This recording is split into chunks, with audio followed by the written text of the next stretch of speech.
All right. Wonderful. So, good evening, everybody. Happy that you are going to join us on this particular live. Let me just check my social handles and see if I am live as persons are coming online. Do let me know, of course, where you're seeing me and hearing me from, where in the world that you are joining me from as well, right?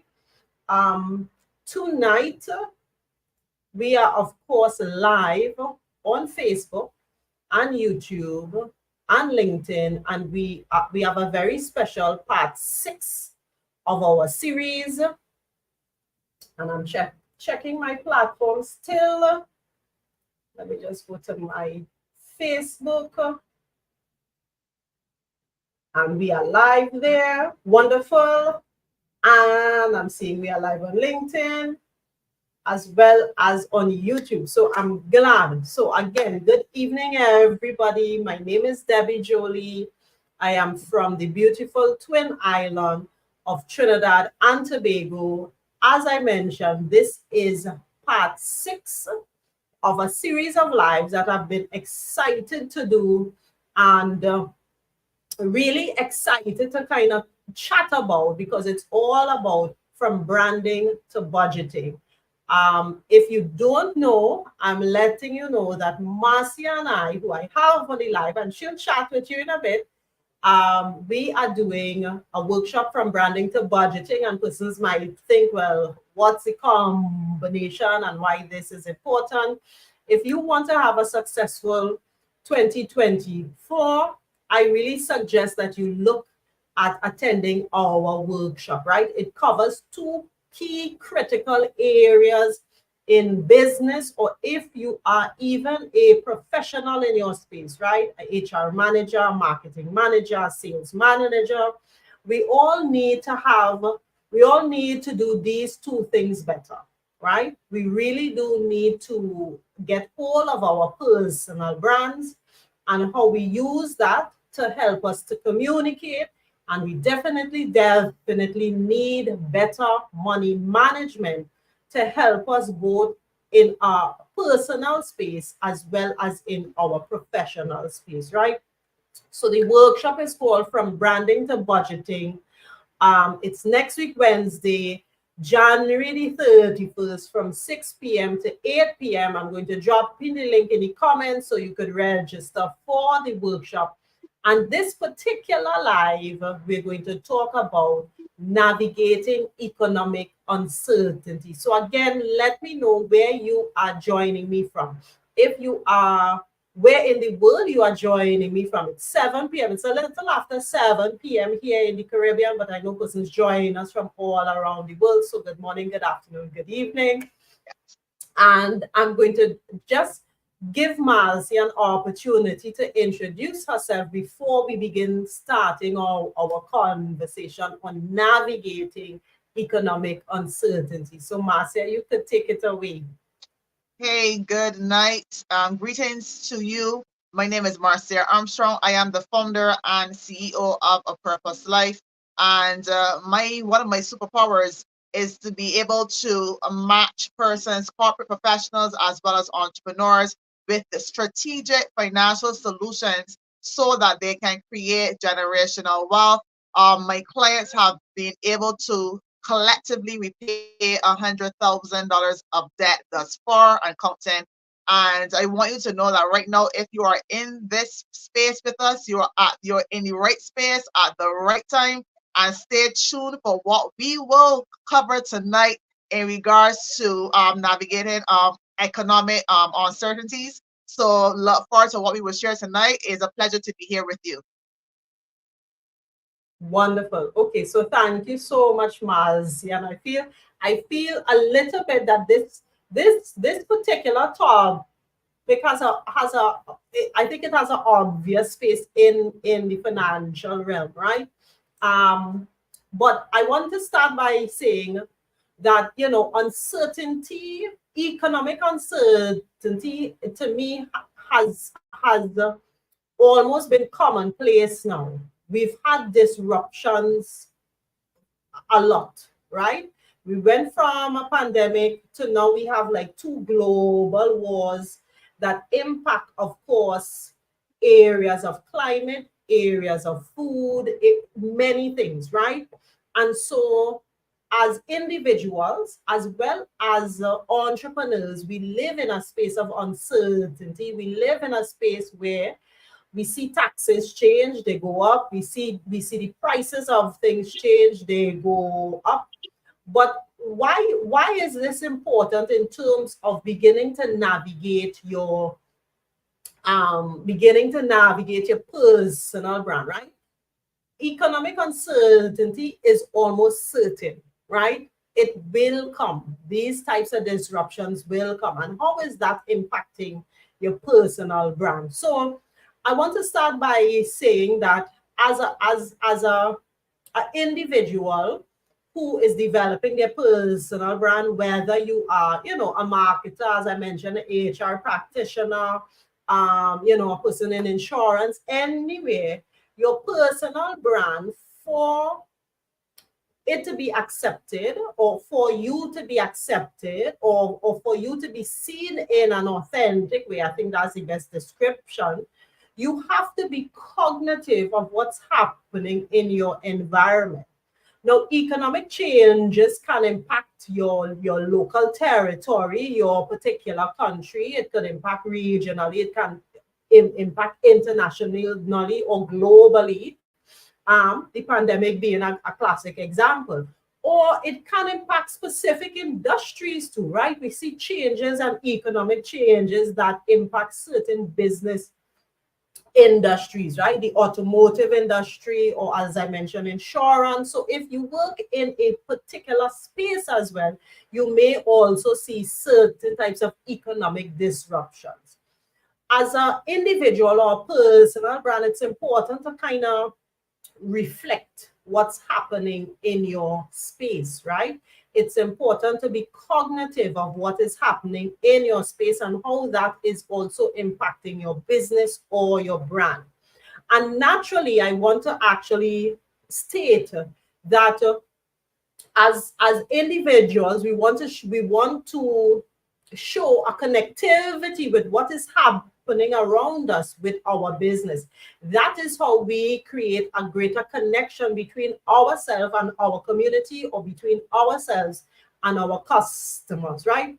So I want to just touch on some ways in which your personal brand can be more cognitive, or can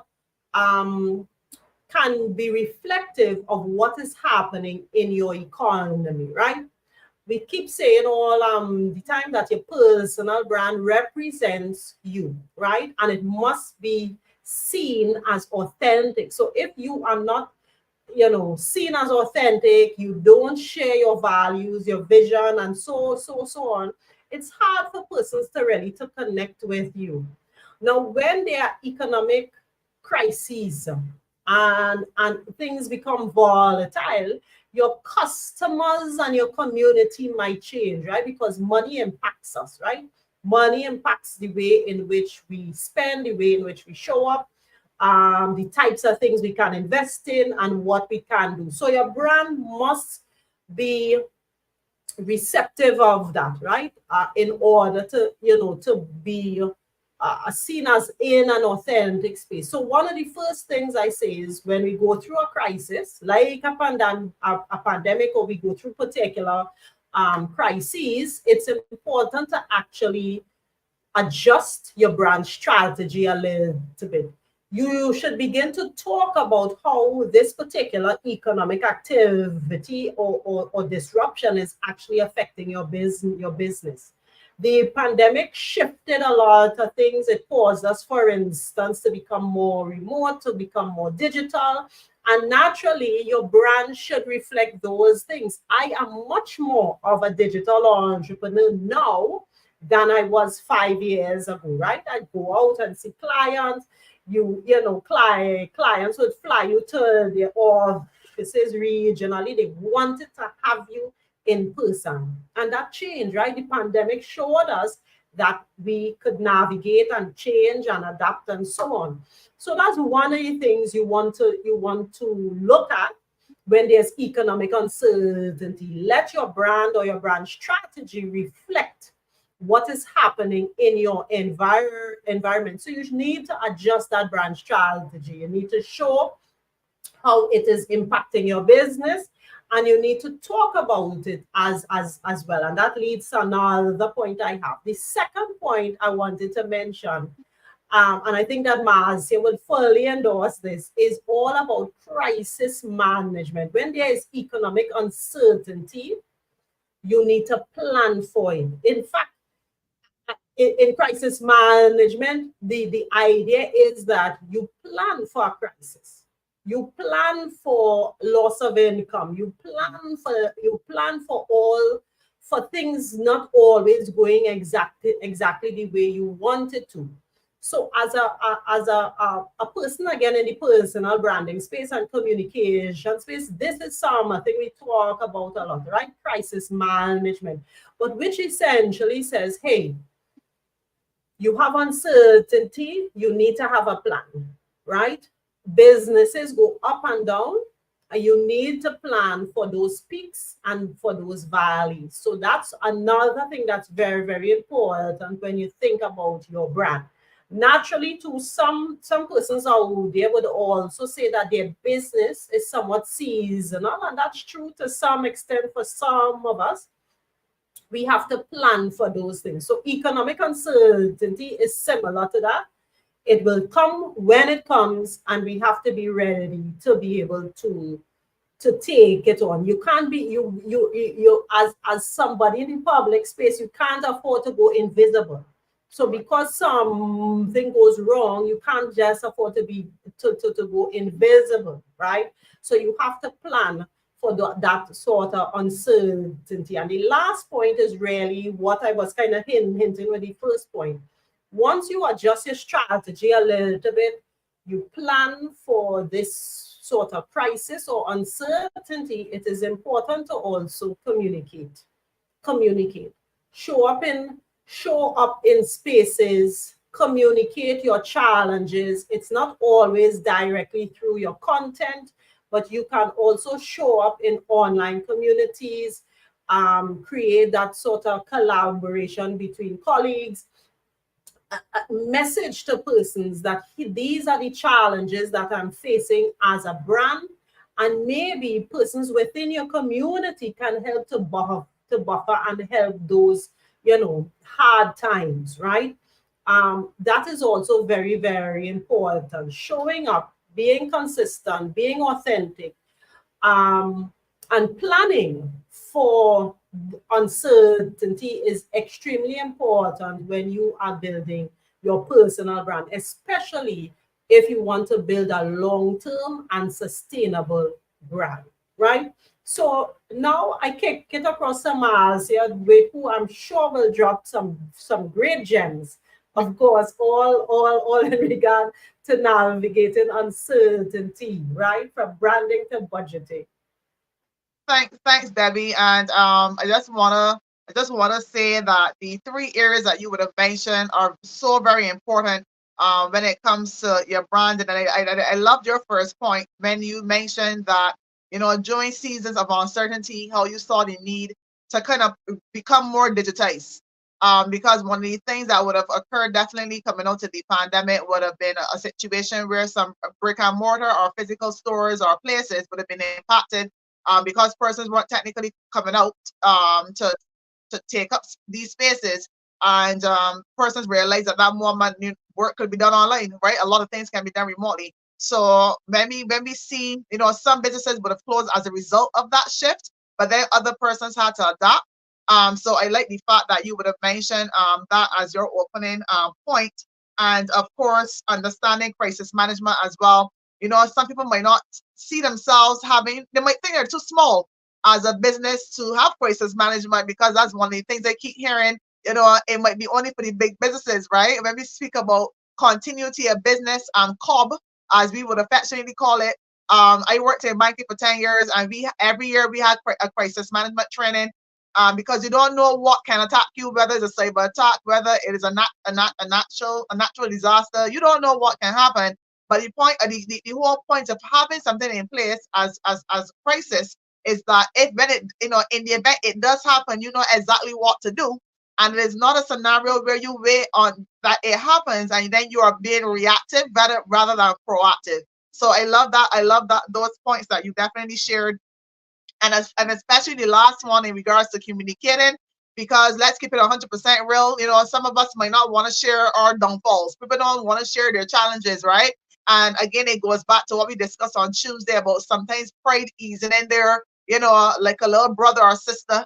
And I'm pretty much telling you, well, don't share, don't let people know that you're struggling, don't let people know you're having issues. But that's the high time you need to open your mouth and speak. I don't know if it's a saying in Barbados, but I have a saying where I normally will quote and say, closed mouths don't get fed. So if you don't open your mouth and actually share what you're experiencing, nobody will know. And people would assume that, hey, she's all right, you know, she survived and she's going okay, not understanding that you're crumbling behind the scenes. So for Yes. sure, it is to communicate that you need help. And I love that you mentioned about community. You go into groups or communities of like-minded people, people that are already in your industry that might be able to give you some tools, might be able to share some knowledge or some strategies based on their experience, so that you are able to apply that thing and you don't have to go through that turmoil or crisis for too long of a period, but you Yeah. can shorten it because you shared. So I love what you shared in the opening. To add from a financial perspective, and I have one big point that I'm going to expand. But tonight, in regards to financial, yes, when it comes to uncertainty, it happens. We can't plan for every little thing, but it is still good to have a plan. And so, therefore, when we look and see what's happening in the market, I always tell persons having an observant eye. You're supposed to be very in depth and aware of what's happening around you. There are signs all around us, but it is whether or not our eyes are open to see the signs and be able to put some things in place. I always tell persons, you know, whether it is the local news, but most times, especially for us in the Caribbean, things normally start internationally first before Yes. they trickle down to us in the Caribbean. So when you see certain movements happening overseas, don't tell yourself, well, it's not my country, that's not in my area, because honestly, those things affect us. Because again, Barbados, for instance, we are a net import country, and most of our dependency really and truly is based on international markets. So it is not a situation where we can pretty much separate ourselves and tell ourselves, well, it doesn't exist for me, it won't impact me. So what are some ways when you realize that there are some economic changes or uncertainty happening? You have to realize that my financial structure or my financial plan, it must be flexible. You can't have a static plan with changing environments. When environments change, it means that your budget or your financial plan has to be able to adapt. It has to be flexible as well. And one of the things I want to mention tonight, that I believe that everybody should have is, I know we hear the term about emergency fund from a personal perspective, but I want you to apply it to a business perspective tonight, because again, things will happen, right? Murphy might come knocking on the door at any point in time, and you want to be in a position where that you're not caught off guard, right? So rather than a crisis, it really will be an inconvenience. But the good news is that you will have some money set aside to deal with the inconvenience, and it will not be a situation where it causes your business to stand still because you're not prepared. So when we speak about an emergency fund, number one is to determine what that emergency fund amount should be. And so in the financial industry, personal finance industry, normally we would tell persons have at least 3 to 6 months of your core operational expenses covered. Now this can go past the 6 months, of course, but you start small and you build, right? So again, when you look at your type of business, when you look at your business model, that will really determine how long or how big your emergency fund should be, as well as if you have anyone dependent upon your business to be able to live, right? To actually have a means of living. So when we look at the amount, again, a couple of factors will come into play. You know, if you have anyone depending on you, whether it is staff, family, or whatever the case may be, whether or not in your business that you are able to get back on your feet quickly, because you might have a business model that might not be one that is in high demand. So you have to determine, okay, am I able to kind of get back on my feet quickly, because I know that once I reappear, my clients are going to be there waiting on me to serve them, right? And so that would determine again how long of it, how big of a plan, and how many months you have to consider. But according to industry, between 3 to 6 months will suffice. Number two, also, is to look at your operating expenses. What are your core expenses? Now, when I speak about core expenses, these are things that you need in order for your business to operate. If these things are handled, then it can cause your business to stop or to pause for whatever reason. So some examples of your core operating expenses would be things along the lines of rent, or if you're leasing, if you're looking at utilities, if you have salaries, if you have employees, insurance coverage will fall into there as well, and any other fixed expenses that you have. You want to be able to outline what those things are, right? You might have some subscriptions in there as well that would allow people to either book you or allow you to be paid through a payment processor. So whatever your core bills are, those are the ones you want to be able to cover in that area. Number three now will be your variable expenses. And although that variable expenses, by definition, they vary month on month, you still have to consider them. All right. So again, this is based on your usage. So when we speak about your variable expenses, it could be along the lines of any repairs or maintenance or anything you have to do within your business that is still needed. Although it changes month on month based on your usage, it is still something that you want to be able to consider in your business, right? So that takes care of the expenses side. Now, for those that have loans, we all know unless you had a good godmother that would have give you some money through an inheritance, most of us might either have started our business with our own money from our 9-to-5 job, or we would have gone and borrowed money from someone, or someone might have invested money into the business. However your capital was raised, if you have loans though, in particular, if you borrowed money to be able to fund your business, you have to also include this in your emergency fund planning as well. And the reason that we include it is that you do not want to default on these loans. Because if you default on these loans, then it's going to have a ripple effect down the road as well. Similarly to how we have our personal branding, your business also is a brand. So you want to be able to recognize that when people call your business name, whether it is a bank, a credit union, or wherever you decide to go, it is a name that has good standing, right? When we call your name, there are no negative news attached to the name. You are actually a person of integrity. You're a person who does good business, and you are in good standing. So when it comes to your loans, what I would say is that you want to make sure you cover those things in the emergency fund so that you're able to still service your debt obligations, right? Throughout the month. Another area we have to look at would be your insurance. So based on your business again, you might be a solopreneur. Now, solopreneurs out there might tell themselves, I don't need insurance, right? And I would say that is not right. You need insurance coverage because, God forbid, something happens to you. Like, what's going to happen to your people? What's going to happen to the people you're serving, right? You got to make sure you're covering yourself, because technically you are the brand again. You are the business. So if something happens to you, you want to make sure you have some type of insurance for those that may be incorporated and you have a building, you're actually operating in a space. Things like property insurance, disability insurance, liability insurance. I can call all the insurances, but you will know based on your business model what suits you. But this is another area you want to have in there. I find that when people go through hardships in particular, the first thing they cut is insurance. That's true. Very right? true. That's the first thing you cut. Right? People say, hey, I don't need it. But let's understand, right? You want to include the deductibles though in your emergency fund, those deductibles that you pay every year. And think about it this way, right? Especially if a claim comes up. If you have a scenario where a claim happens, don't you want to get paid for it? But if you decide to cut that insurance and something, God forbid, something happens, you can't claim because you have no value. You don't have an active policy. So this is something you definitely want to include in here. And lastly, what I have here is any compliance expenses. Now, when we talk about compliance, we're talking about any regulatory payments you have to make. There are certain payments we have to make to the government because, as we know, the government has to make their coins too.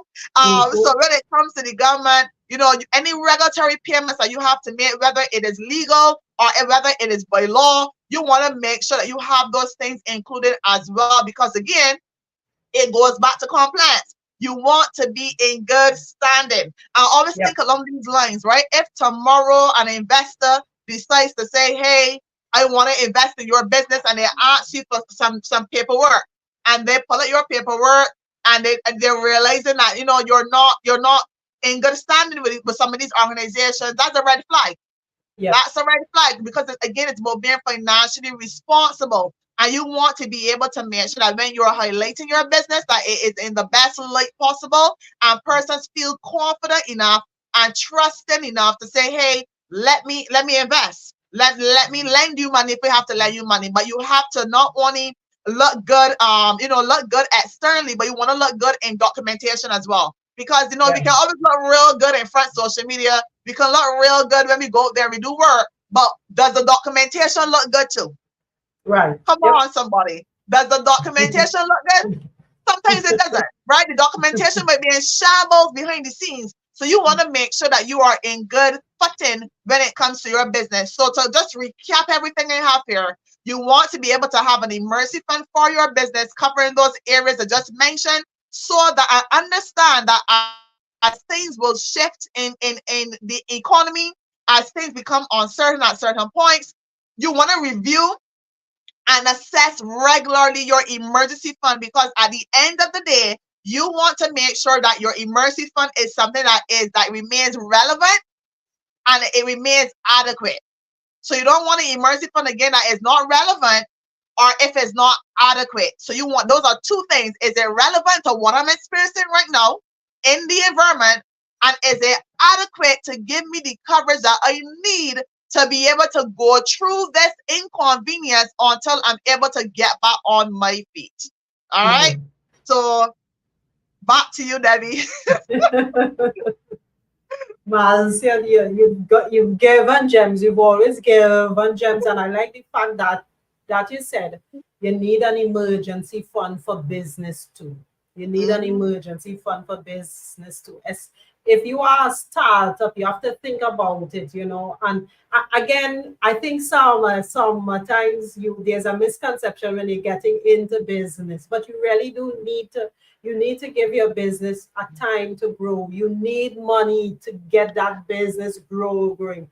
You are going to discover and rediscover things in your business. You're going to change your perhaps the products and services that you're offering. You're going to get new suppliers. So many things change, and we need the money for it. And so we really do need to be very cognitive of what we are doing, what we are spending on, there's so many to me expenses that people either forget about, or as you mentioned, Mars, at times think it's not important. Insurance is one. They forget about the bank, and the end the month billings that the bank will take out from you. You don't The even bank fee. bank charges, Yeah, right? bank charges. There's so many little things that we don't think about. Sometimes the phone bill, we don't even, when we're costing jobs and so on, we don't think about, hey, what is the extent of the phone bill, and where it goes in certain projects and so on. So I really do like this, this being financially aware. You keep me financially aware too, and I'm doing a lot more reflective exercises now as we've gotten into the new year, because I do think that getting a hold of your finances and not having it, I think you mentioned that as well in one of the lives we did, right? It not being in control of you, but you being in control of it, and you navigating your way, right? Yeah. We really have to make that shift. So I'm so glad. I'm gonna put back up our flyer here, from branding to budgeting, guys. Very excited about this workshop and giving you the tools to help you launch your brand, to have a successful brand, and to also help you manage your business financially so that you are successful. So this workshop again takes place next week, Wednesday, January the 31st, 6 to 8 p.m. The registration link is in the comments now. From branding to budgeting, join Marcia and I. We are thrilled and excited to kind of, to collaborate, to share with you, and to really help you navigate your business, right? Entrepreneurship has changed a lot for me, and it is much more about, the freedoms I have, the friendships I make, the community I forge, and so that's why I'm really, really excited about it. So Marcia, I give you some final closing words here, ma'am. Yes, and today is gonna be our final. This is our final live. Yes, it Um, is. Yes. this is our final live before next week Wednesday. I thoroughly enjoyed touching on every single topic that we discussed. I learned so much, and I mean, I'm on it with you, Debbie, but I learned so much from you sharing on your end, and I was able, that I can apply as well too, because these two topics or areas are very important when it comes to personal branding, when it comes to being to financial planning. These are two things that you need in your artillery, because it Yep. can't really maneuver or show up in this space the way you want to without having a good personal brand in place, and as well as managing the money that you will make. So these Mhm. are two areas that are very, very important. So make sure that you check out the link in the comments, register today, share the link with a friend, get yourself into the room, and do not miss this event that is happening on Wednesday, January 31st on Zoom. If you have any questions, feel free to reach out to myself or Debbie. We'll be right here to assist where necessary. Absolutely. And Yep. Debbie, it was an honor to be able to share with you week on week. I thoroughly Likewise. enjoyed Yes. it. I really enjoyed it. Honestly, I really, really did. And I Yes. look forward to what we will do magically on the 31st of January. Wonderful. Great. All right. And with that, guys, we'll see you again. Right? You all have a great, great evening and take care. All right, then. Bye bye.